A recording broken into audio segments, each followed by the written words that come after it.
Continuamos con todos ustedes y nos acompaña hoy Luis Planas. Con él además vamos a hablar de temas, yo creo que más que de actualidad, y le vamos a preguntar por supuesto por esa vinculación especial que el ministro tiene con Córdoba. Muchísimas gracias, Luis, por estar con nosotros. Buenas tardes. Ministro en funciones de Agricultura, Pesca y Alimentación y además también candidato por el PSOE al Congreso por la provincia de Córdoba. De ahí que esa vinculación especial con nuestra propia provincia también tengamos que ponerla sobre la mesa. Absolutamente, y además porque vivo en la Judería y ahora vivo en Madrid porque soy ministro y tengo mi trabajo allí, pero evidentemente mis raíces están aquí y me siento en Córdoba pues de maravilla. Ojalá el ministerio estuviera en Córdoba. Ojalá, ojalá, eso nos gustaría mucho también. Me encantaría. Barrer para casa, ¿no? Nosotros tenemos que barrer para casa. Me encantaría que el ministerio pudiera estar en Córdoba. Luis, muchísimas gracias por acompañarnos y toca hablar de algunas palabras que durante las últimas semanas se han estado poniendo en la mesa. Nosotros también tenemos que situarlas y una de ellas es aranceles. Vamos a hablar de aranceles, pero de una manera que todo el mundo pueda entenderlo, porque evidentemente Córdoba y agricultura van de la mano históricamente y es algo pues que afecta a un sector muy importante de la economía en la provincia. Sí, afecta, pero de una forma limitada, es decir, hay que poner la perspectiva global. Hay que entenderlo. Exactamente, pero sobre todo la perspectiva global. ¿De qué estamos hablando? Sí. ¿No? Estamos hablando de un país como España que exporta más de la mitad de lo que produce. En Andalucía y particularmente en Córdoba somos una economía agroalimentaria muy exportadora, exportamos mucho y efectivamente tenemos ahora este problema de los aranceles del presidente Trump, que nos van a afectar, pero que a él le van a afectar dentro de 10 meses los que le vamos a poner con ocasión del caso Boeing, que es exactamente igual que el caso Airbus, ayudas públicas a la construcción de aviones. Hombre, a mí lo que me preocupa es que particularmente en el sector del aceite de oliva y aceituna de mesa un poquito en Córdoba hay lógicamente una afectación por esos aranceles. Yo me he reunido con organizaciones profesionales agrarias, con cooperativas, hemos buscado la mejor forma de responder. Y conseguí hace 3 semanas del comisario europeo, de Phil Hogan, que nos autorizaba, financiado por la Unión Europea, el almacenamiento privado de aceite, que va a suponer un alivio, porque va a permitir sobre todo el tránsito entre una campaña como esta, que ha sido una campaña récord de casi 1.800.000 toneladas, a la próxima campaña que va a ser inferior. Y en medio tenemos almacenados unos 750.000 toneladas y por tanto tenemos que darle salida a buen precio. Por tanto, esta es la situación. Yo de todas formas lo veo con optimismo, en el sentido de que, hombre, es una piedra en el camino, pero no una piedra que no podamos, digamos, dejar de lado de cara adelante y sobre todo teniendo en cuenta la pujanza de nuestro sector agroalimentario y particularmente la fuerza del sector aceitero. ¿Qué le llega por parte de este sector? Porque hace unas semanas también se lanzaban a la calle, había una marcha hasta Madrid para hacerse escuchar, piden un precio justo.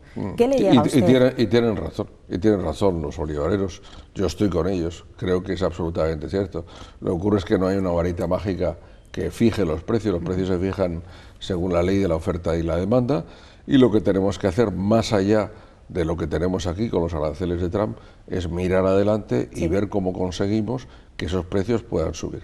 Para mí lo primero es conseguir vender más aceite y a mejor precio, lo cual significa que tenemos que aumentar el consumo nacional en España, que es muy importante, que aún es bastante bajo.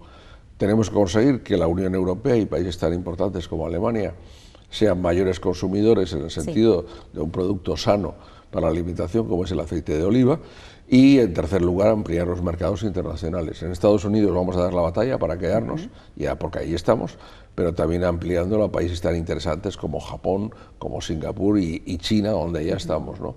Es el primer elemento. Después tenemos que buscar otras cuestiones importantes, la regulación privada del sector vía almacenamiento temporal con las cooperativas que producen y administran prácticamente 2/3 de toda la producción del aceite de oliva en España, los temas de calidad y de trazabilidad, y una cosa muy importante que es la próxima política agrícola común, que yo estoy negociando en Bruselas en nombre del Gobierno, sí, donde pretendemos mantener los mismos fondos del periodo anterior, pero yo le quiero dedicar sobre todo al olivar y en particular al olivar tradicional un apoyo especial porque tiene costes de producción superiores al nuevo olivar, ¿no? Sí. Al olivar intensivo, superintensivo, que es evidentemente mucho más barato de explotar que lo es ese olivar tradicional, que en cambio tiene grandes cualidades no solo por el aceite que produce, sino también desde el punto de vista medioambiental, de la preservación del paisaje y de nuestra identidad, ¿no? Son unas declaraciones que usted hacía hace unos días y que pues han sentado bastante bien, ¿no? Porque claro, el olivar tradicional no nos podemos olvidar de él y además es uno de los pilares fundamentales a la hora de hablar de este sector agroalimentario que en Córdoba, como hemos comenzado diciendo en esta entrevista, es tan importante para la economía y Sí, mueve tanto. sin duda, pero además que no solo es que el olivar, el sector del aceite, es importante desde el punto de vista económico, desde el punto de vista social, por el empleo que crea, es que también es parte de nuestra identidad de territorio, Por supuesto. nuestra identidad como Córdoba, ¿no? Entonces yo creo que eso es muy importante. Yo creo que la imagen de nuestro olivar tradicional es la imagen, yo creo que diría, de Córdoba mismo, ¿no? Entonces eso es muy importante preservarlo, porque ya no solo es para el sector agroalimentario, es también para el sector turístico o en definitiva para la vida humana, ¿no? Que nos gusta nuestro entorno, ¿no? Sin duda alguna, así debe ser. Además, ha dado usted antes también una información que yo quería comentarla, y es que este año España ha batido récord de toneladas, lo que al aceite de oliva se refiere, por encima de otros países que estamos acostumbrados a estar ahí pues en un mano a mano, ¿no? Como Portugal e Italia, por ejemplo, pueden ser. Sin embargo, esto no ha mejorado los precios, que es lo que ha llamado un poquito la atención también de todo el sector. Decir, bueno, si tenemos récord, esperábamos otra cosa en lo que a los precios se refiere. ¿Por qué ha ocurrido esto? Bueno, normalmente, si uno mira hacia atrás, en las campañas donde hay una gran producción suele haber mucha producción, precios inferiores, menor producción, precios superiores. Esta es la, digamos, es la base. Exactamente, esto es lo que siempre ha ocurrido tradicionalmente. ¿Qué ha ocurrido este año? Este año las previsiones iniciales no eran tan grandes y a continuación se han ido ampliando en función de la evolución de la campaña. Y entonces yo creo que todo eso ha producido un poco, digámosle así, de despiste desde el punto de vista de los operadores.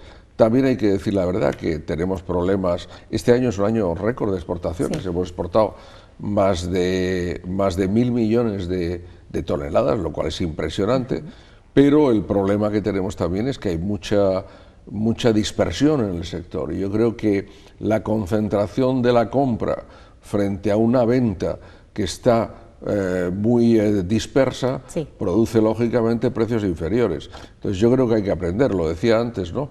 Hay factores estructurales y ahí tenemos que tener un plan de trabajo para conseguir que el sector le dé más valor a lo que lo produce, que es en definitiva lo que están pidiendo y en lo cual yo como ministro estoy apoyándoles, ¿no? ¿Puede estar tranquilo el sector? Bueno, yo creo que como todos estamos tranquilos o intranquilos, vivimos en un mundo que cambia todos los días, ¿no? Quiero decir, cambia todos los días. Yo creo que es un mundo mejor que el que tenían nuestros padres o nuestros abuelos, evidentemente, en términos de prosperidad, en términos de servicios públicos, en todos los sentidos, pero evidentemente el mundo cambia y cambia muy rápido. Entonces lo que tenemos que estar preparados es para ajustarnos a ese cambio y sobre todo, si somos, como en este caso, exportadores netos al exterior, vendemos mucho, pues todo eso, usted lo sabe muy bien, necesita de unos mecanismos de seguimiento, de apoyo, que son muy importantes, ¿no? El aceite se vende en inglés, en mandarín o en otras lenguas, ¿no? Entonces todo eso hay que tenerlo muy, muy presente, ¿no? Y nosotros como consumidores, ¿cómo podemos aportar nuestro granito de arena a todo esto? Porque claro, cuando uno piensa millones de toneladas, millones de euros, una guerra con Trump, una guerra con Estados Unidos, uno en su casa dice, bueno, yo con mi botellita de aceite, yo aquí poco tengo que hacer. Sin embargo, usted ha comentado, por ejemplo, que una de las cosas que sí deberíamos hacer es apostar por lo nuestro, es decir, nuestro aceite es el mejor, vamos a empezar nosotros y luego ya que nos siga el resto del mundo, ¿no? ¿Cómo podemos aportar ese granito de arena? Bueno, no sé, yo creo que hay una cosa que está clara, ¿no? Le cuento mi experiencia personal. Yo hace 40 años que desayuno todas las mañanas tostadas. He cambiado solo en una cosa, antes era pan blanco, ahora es pan integral. Hay que cuidarse. Exactamente. Hay que cuidarse. Que hay que cuidarse, yo creo que además es muy sano. Y desde todos los puntos de vista, por ejemplo, yo estoy pensando en los niños y en los jóvenes, ¿no? Una de las características de la alimentación humana en los últimos años, sobre todo, hombre, en la parte más desarrollada, más próspera del mundo, como es Europa o Estados Unidos, es que la gente está muy preocupada por la salud. Sí. De hecho, pues en el caso de España, Bloomberg publicaba hace unos meses ese magnífico estudio donde nos coloca en cabeza con la esperanza de vida como consecuencia de dos cosas, de nuestra excelente alimentación y, por otro lado, también del buen funcionamiento de nuestra sanidad pública, ¿no? De nuestro sistema público de salud. Entonces yo creo que todo eso hay que poquito a poquito irlo aprendiendo. Hombre, hay que decir la verdad, hay que decir hay una competencia en diferentes grasas, la más sana sin duda es el aceite de oliva, pero hay otras que tienen un precio inferior. Yo siempre pongo el ejemplo del plátano de Canarias. Fíjese, en España pagamos €1 más por el kilo de plátano de Canarias, porque tenemos en la cabeza todos los españoles que el plátano de Canarias es más sabroso, cosa que es verdad, ¿cierto? Y es más sano que el que viene de otros lugares del mundo, ¿no? Pues yo creo que con el aceite de oliva incluso es más evidente, ¿no? Deberíamos lograrlo aquí en Andalucía, lo sabemos bien, pero también en el resto de España. Pero en fin, yo creo que vamos a ir progresando, porque además los extranjeros que vienen a España, que vienen a vernos, lógicamente también se enamoran no solo de nuestro país y de nuestra gente, ¿no? Se enamoran también de nuestros productos y, por tanto, es una vía de introducción muy importante del aceite de oliva, ¿no? También. No nos podemos olvidar del sector también, estamos hablando del sector agrícola, pero tenemos también el ganadero. Es también fundamental, especialmente cuando hablamos de la provincia de Córdoba, porque son dos de los pilares básicos de la economía que tenemos. ¿Cómo se augura el futuro próximo también de este sector que pertenece a su cartera? Porque, por ejemplo, aquí hemos tenido a personas que nos comentaban que la juventud parece que se está desviando un poquito de este tipo bueno, pues de trabajo de toda la vida y que eso puede ser un hándicap para que el día de mañana no tengamos muy buenos números en lo que a agricultura y a ganadería se refiere, y especialmente a ganadería, que es el sector del que ahora vamos a hablar. Sí, no, es muy importante la ganadería y especialmente la ganadería extensiva, ¿no? Desde el punto de vista, sobre todo, como usted muy bien decía, ¿no? De la actividad económica, de la fijación del territorio y de cómo funciona todo.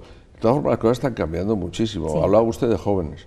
Para mí esa es una de las claves, la clave de la incorporación de jóvenes y de mujeres a la actividad agraria y ganadera es muy importante porque supone una posibilidad de futuro. De hecho, 1 de cada 3 agricultores y ganaderos españoles se va a jubilar en los próximos 10 años. Tiene más de 55 años. Por tanto, es muy importante que consigamos ese relevo generacional. Y en cuanto a la actividad, pues mire, pues le voy a poner simplemente una pequeña anécdota que viví hace unas semanas en el Valle de los Pedroches, ¿no? Pues eran dos jóvenes ganaderos que tenían el control, tienen vacuno de leche, creo que son 120 unidades de vacuno de leche, 120 cabezas, y lo que hacían era controlar a través de su smartphone cuál era el mecanismo, ¿verdad?, pues de retirada de la leche, y me parece absolutamente de ordeño y retirada, porque me parece absolutamente extraordinario. Es decir, todo cambia muchísimo. Y mucha gente piensa que el sector agrario es un sector atrasado. Mentira, no es un sector atrasado, yo siempre lo explico. Es de los sectores que ha avanzado más desde el punto de vista de la tecnificación, desde el punto de vista de la digitalización, ¿no? Aquí, por ejemplo, tenemos en Córdoba una universidad excelente y la Escuela de Estudios Superiores Agronómicos y de Montes, que es un ejemplo magnífico junto a centros de investigación como el IFAPA, como el Instituto de Agricultura Sostenible, como el IESA. Es decir, todo un conjunto de sectores que nos colocan a Córdoba en la cabeza no solo de la investigación, sino de la innovación agroalimentaria, las empresas privadas que tenemos de servicios en Córdoba. Entonces, todo eso me hace ser optimista. Y particularmente en el campo ganadero, efectivamente, ha cambiado mucho la ganadería. Hay muchos temas relativos a medio ambiente, a bienestar vegetal, a los temas, por ejemplo, en el caso del porcino, de los purines y su tratamiento, pero todo eso vamos solucionándolo, ¿no? Yo soy optimista. Y además aquí en Córdoba tenemos, aparte del vacuno de leche, tenemos también el ibérico, un ibérico que es característico nuestro y que es probablemente, yo diría, pues lo digo muy parcialmente, el ministro debería decir uno de los mejores, pero digo que el mejor. El mejor. El mejor. Se moja usted, muchísimo. ¿eh? Se moja usted. Me mojo porque además vale la pena. Conozco a los que lo hacen y son gente que hay que apoyar. Tenemos una provincia muy rica en los sectores que usted conoce bien. ¿Qué se está encontrando? Porque, claro, en plena campaña hay que estar en todas partes. Hoy, por ejemplo, en 4 Puntos, le veíamos en Rute también hace unos días visitando otro de esos enclaves maravillosos y con ese gran, pues esa gran cita que tenemos todos, con la Navidad adelantada, también hay que decirlo. ¿Qué se está encontrando en la provincia de Córdoba? Bueno, yo llegué a Córdoba, yo nací en Valencia, yo siempre digo que soy un cordobés, nacido en Valencia, me afinqué aquí. Mi mujer es cordobesa, mis hijos son cordobeses, mi corazón está aquí y en cuanto acabe este episodio madrileño volveré a vivir evidentemente, absolutamente. Esta es mi base de partida, ¿no? Quiero decir, siempre, y mi casa está aquí, mi casa familiar, ¿no? Pero, y por tanto conozco muy bien la provincia, ¿no? Pero es verdad que, por ejemplo, ahora a veces pues vas a un pueblo, a una localidad donde hace pues 5 o 6 años que no has ido, ¿no? Y entonces te das cuenta de cómo han cambiado las cosas, ¿no? La evolución. Yo creo que la evolución de Córdoba ha sido absolutamente magnífica, ¿no? Como le ha pasado a Andalucía y le ha pasado a España, ¿no? En los últimos 40 años ha sido un salto adelante brutal. Lo que ocurre es que lo que decía antes, que decir, hay que mirarlo, yo siempre digo que hay que tener un orgullo que sea un orgullo no de satisfacción, sino un orgullo con capacidad para ver que hace falta que muchas cosas cambien. Por ejemplo, a mí me preocupa cómo está tirando y cómo está funcionando pues toda la campiña y la propia capital y demás. Sinceramente, a la parte norte de la provincia tenemos que dedicarle un cuidado especial, un cariño especial, porque al igual que otras partes de Andalucía o de España, si no la cuidamos, si no le prestamos un cuidado especial, pues podemos tener en el futuro problemas de despoblación, y a mí eso me parece terrible, porque tiene un doble problema. Por una parte, vacías parte de tu territorio, lo cual es malo en todos los sentidos, desde un punto de vista económico, pero también humano, y por otro lado se pone la presión en los grandes núcleos de población. Uno de los secretos de Andalucía de las últimas 4 décadas es que tenemos un sistema de ciudades y de localidades, aquí mismo en la provincia de Córdoba, ¿no? Donde hay pues 10, 12 localidades que se sitúan entre los 8.000 y los 40.000 habitantes, 40.000, 50.000 habitantes. Es decir, todo eso es muy, muy importante de cara pues, a dar prosperidad y también, pues a, por ejemplo, tener buenos servicios públicos, buena salud, buena educación, que puedan disfrutar la mayoría de los ciudadanos. Ministro, comenzábamos esta entrevista hablando de palabras claves, una de ellas, pues aranceles, que es la primera que hemos nosotros puesto sobre la mesa, y otra es la PAC. Volviendo un poquito al tema que antes teníamos, ¿cómo nos mira Europa? ¿Cómo nos mira Europa y cómo va a ser esa negociación en la que usted está tan inmerso y defendiendo, por supuesto, que esa ayuda llegue como tiene que llegar a España? ¿Cómo nos mira Europa? ¿Cómo nos ve? ¿Cómo nos mira? Yo creo que con mucha admiración, mucha más de lo que nos creemos. Lo decía antes, Pues somos un país que anteayer era un país atrasado, hay que decir la verdad. Era un país atrasado políticamente, durante los tiempos de Franco, era un país atrasado económicamente, y ahora somos un país moderno, uno de los países más innovadores. Somos un país que es capaz de proporcionar seguridad al tiempo que flexibilidad. Y yo creo que desde el punto de vista agroalimentario muy particularmente, y en lo que se refiere a Europa, yo creo que hemos aprovechado muy bien los fondos europeos. Somos un ejemplo de buen aprovechamiento de los fondos europeos, tanto del FEDER como del FEGA, como del FEADER, de los fondos de la PAC. Todos ellos los hemos aprovechado muy bien y han servido mucho para hacer avanzar este país. Y ahora nos encontramos particularmente en el campo agrario. Yo tomé posesión el día 7 de junio del año pasado. El día 1, es decir, una semana antes, presentaba a la Comisión sus propuestas, o sea que yo me puse a negociar, digamos, me quité la chaqueta y me remangué la camisa desde el primer día y me puse a negociar, y estamos en ello. Pretendemos mantener, como decía antes, los fondos de la PAC para el próximo periodo, pero es verdad que hay una nueva orientación, tenemos que hacerlo todo eso más compatible, lo cual en Córdoba es particularmente sencillo, porque yo creo que nuestra agricultura y ganadería van muy dirigidas ahí, a luchar contra el cambio climático y al mismo tiempo a preservar pues, el suelo, el agua, el aire, la biodiversidad y el paisaje, y yo creo que todo eso es muy positivo. Yo soy muy optimista y además conseguir que haya más mujeres y más jóvenes que se incorporen a la actividad. Eso es muy, muy importante. Y si a eso le sumamos lo que antes hablábamos sobre la digitalización, la tecnificación, la elevación del nivel medio de conocimiento de todos aquellos de nuestros jóvenes, Sí. yo creo que nuestra perspectiva es muy positiva, sinceramente. Soy muy optimista sobre el futuro, pero como siempre el futuro significa trabajo.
¡Eh!